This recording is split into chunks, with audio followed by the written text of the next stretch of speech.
బ్రహ్మాండ పురాణం ప్రకారం పూర్వం సోమకాసురుడు అనే రాక్షసుడు బ్రహ్మదేవుడి దగ్గర నుండి వేదాలను దొంగలించి వాటిని సముద్ర గర్భంలో దాచేశాడు.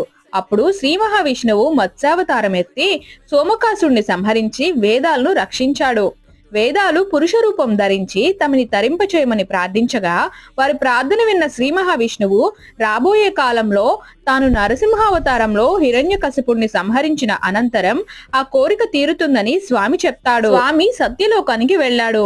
బ్రహ్మదేవుడి పూజ పూర్తి కాకముందే స్వామి ఉగ్రం తట్టుకోలేక సత్యలోకము సెగలు కక్కింది. అప్పుడు బ్రహ్మదేవుడు నరసింహస్వామిని తిరిగి కృష్ణానదిలో ప్రతిష్ఠించాడు. అప్పటి నుండి కృష్ణవేణి నదీ జలం స్వామిని అభిషేకిస్తూ ఉన్నది. ఇప్పుడు కూడా కృష్ణానదిలో కనిపిస్తున్న పెద్ద రాయి సాలిగ్రామ నరసింహమూర్తి స్వరూపంగా భావిస్తారు.